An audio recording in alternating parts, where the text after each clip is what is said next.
மனம் என்று ஒரு விஷயம் இல்லை. அது ஒரு தோற்றம், அது ஒரு மாயை, அது ஒரு பிரமை. இந்த பெண் அழகாக இருக்கிறாள் என்பது ஒரு பிரமை. அவள் நான் விரும்புகிறேன் என்பது இன்னொரு பிரமை. நான் விரும்பினால் அவளும் விரும்புவாள் என்பது இன்னொரு அனுமானம், இன்னொரு பிரமை. இந்த அனுமானம் பிரமையில் தான் வாழ்க்கை நகர்ந்து கொண்டிருக்கிறது. நாளை நன்றாக இருக்கும், நாளை செல்வந்தனாகி விடுவேன், நாளை என் நோய் தீர்ந்துவிடும், நான் இன்னும் பலகாலம் உயிரோடு இருப்பேன். இவையெல்லாம் பிரமைகள். இந்த பிரமைகளுக்குத்தான் சனாதன தர்மம் என்கிற இந்து மதம் மாயை என்ற பெயர் வைத்திருக்கு. உண்மையில இல்ல. நாளைக்கு உயிரோடு இருப்பீங்களா தெரியாது, நாளைக்கு சுகமாக இருப்பீங்களா தெரியாது, நாளைக்கு ஜெயிச்சிருவீங்களா தெரியாது. வெற்றி நம்பிக்கை. இந்த வெற்றி நம்பிக்கைக்கு மாயை என்று பெயர். இந்த மாயை என்ற விஷயத்தை புரிந்து கொள்ள மறுபடியும் மூளை என்ற பதிவுக்கு போய் மறுபடியும் இது பிரபஞ்சத்தில் இந்த உடம்பால் உணரப்பட்ட இந்த விஷயங்களைத்தான் மூளை தக்க வைத்துக் கொள்கிறது, இதை மனம் பெரிதுபடுத்துகிறது என்று ஒன்று போன பிறகு எதனால் இவை ஏற்படுகின்றன என்று ஒரு கேள்வி வரும். எதனால் இவை ஏற்படுகின்றன என்கிற போது உடம்புக்குள் இருக்கின்ற ஏதோ ஒரு சக்தி, இந்த உடம்புக்குள்ள எங்கேயோ ஒரு சக்தி இருக்கு. அதனாலதான் இது பஞ்சபூதமாகிய உடம்பு இயங்குகிறது. லங்ஸ் ஒர்க் பண்ணுது, ஹார்ட் ஒர்க் பண்ணுது. அது இல்லை என்றால் ஹார்ட் ஒர்க் பண்ணாது, லங்ஸ் ஒர்க் பண்ணாது, பஞ்சபூதம் பஞ்சபூதத்தை பார்க்காது. அப்ப வேற என்னமோ உள்ள உட்கார்ந்துன்னு இது எல்லாத்தையும் ஆப்ரேட் பண்றது. அதனால்தான் மூளையில் பதிவு ஏற்படுகிறது. உடம்பிலும் மூளையிலும் பதிவுகள் ஏற்பட அதனால்தான் மனம் என்ற வியர்ப்பு ஏற்படுகிறது, மயக்கம் ஏற்படுகிறது. ஆக இந்த மாயை தோற்றத்திற்கு காரணம், இந்த மாயைக்கு அப்பாற்பட்டு இந்த உணர்வுகள் ஏதும் சம்பந்தப்படாது இருக்கின்ற ஒரு கரண்ட், ஒரு துடிப்பு, ஒரு புள்ளி, ஒரு உயிர் சக்தி. அதை உயிர் என்று சொல்லலாம், ஜீவன் என்று சொல்லலாம், ஆத்மா என்று சொல்லலாம், என்ன வேணா சொல்லலாம். அது இல்லை எனில் நீங்கள் இல்லை, நான் இல்லை. ஆக அதுவே. ஆனால் அது அனுபவிக்கிறதா? இல்லை, அது வெறுமே உள்ளே உயிர்ப்போடு இருக்கிறது. அதனால்தான் ஹிருதயம் இயங்குகிறது, நுரையீரல் இயங்குகிறது, ரத்த ஓட்டம் நடக்கிறது. அதனால்தான் மூளைப்பதிவு ஏற்படுகிறது. அதனால்தான் மாயையான பிரமையான இந்த மனம் என்கிற விஷயம் செயல்பட்டு வாழ்க்கை என்பது ஏற்படுகிறது. எல்லாவற்றுக்கும் மூல காரணம் எது? இது மனம் நானா? இல்லை. மூளை நானா? இல்லை. உடம்பு நானா? இல்லை. உணர்வுகள் நானா? இல்லை. எது நேதி நேதி என்று சொல்லி எது தள்ள முடியாதது, எது விளக்க முடியாதது?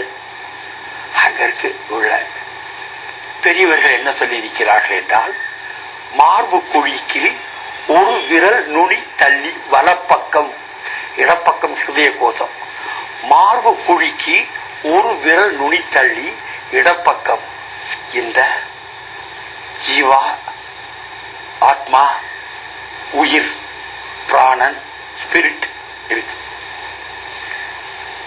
என்ன வடிவில்? அதையும் பெரியவர்கள் எப்படி சொல்லி இருக்கிறார்கள் என்றால், ஒரு நெல்லின் நுனியில் இருக்கின்ற துவாரம் போன்ற இடத்தில் ஒளிவெள்ளமாய் இருக்கிறது. அந்த இடத்தை தொடுகிற பொழுதுதான், அந்த இடத்தை இந்த மாயையான மனம் உணர்கிற பொழுதுதான், அந்த இடத்தை இது திரும்பி பார்க்கிற பொழுதுதான் சந்தோஷம் ஏற்படுகிறது. நல்ல சாப்பிட்டு பாவ் அப்படின்னு ஏன் போடுறோமே, அப்ப மனம் முழுவதும் குனிந்து குவிந்து அந்த இடத்து ஒரு கிளான்ஸ் பார்த்து வருது. புணர்தலின் போது ஏற்படுகின்ற உச்சகட்டத்தில் அந்த இடத்தில் தான் மனம் பார்க்கிறது.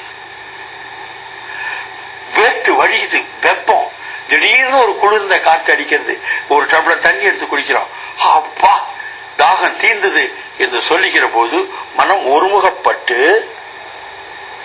எல்லா புலன்களும் ஒருமுகப்பட்டு ஹிருதயத்திற்கு அருகே ஒரு விரல் நுனி துள்ளி இருக்கின்ற அந்த நெல்லின் நுனியில் இருக்கின்ற ஓட்டைக்குள் இருக்கின்ற அந்த சக்தியை பார்க்கிறது.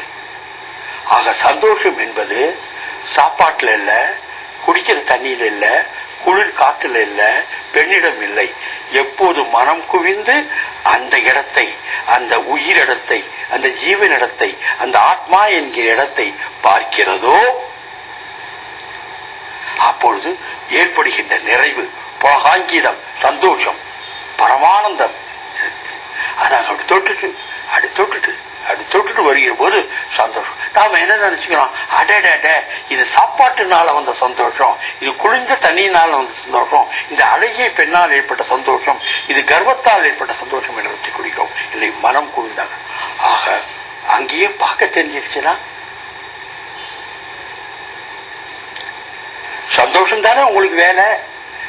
நீங்க சந்தோஷமா இருக்கணும் தானே வாழறீங்க. ஆனா எனக்கு துக்கம் வேணும்னு யாராவது சொல்றீங்களா?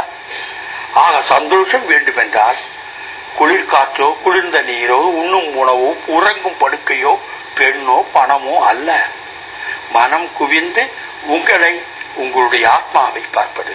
இந்த விஷயங்களால் இந்த ஆத்ம தரிசனம், ஆத்மாவுக்கு அருகில் மனம் போய் விலகி வருகிறது. அதே போல அதை கவனிக்கின்ற விஷயத்தை நிரந்தரமாக்கினால், இடையறாது அங்கே பார்த்து கொண்டிருந்தால் உங்கள் சந்தோஷம் நிரந்தரம். எல்லா உயிரினங்களும் சந்தோஷப்படுதலைத்தான் மிக பெரும் பேராக இந்த உலகத்தில் கருதுகின்றன. சந்தோஷம் உண்மையில் நீங்கள் அனுபவிக்கின்ற பொருளில் இல்லை, உங்களில் இருக்கிறது. உங்களை நீங்கள் தெரிந்து கொள்வதிலே கடவுள் தேடல். கடவுள் தேடல் ஒரு சந்தோஷம், கடவுள் தரிசனம் ஒரு சந்தோஷம். சந்தோஷம்தான் இந்த உலக வாழ்க்கையின் அடிப்படையான விதி எனில் வேற எதுக்கு பிறந்திருக்கீங்க? உண்மையான சந்தோஷத்தை அனுபவிக்க உங்களை உற்று பாருங்கள். உங்களை பார்ப்பதும் கடவுளை அறிவதும்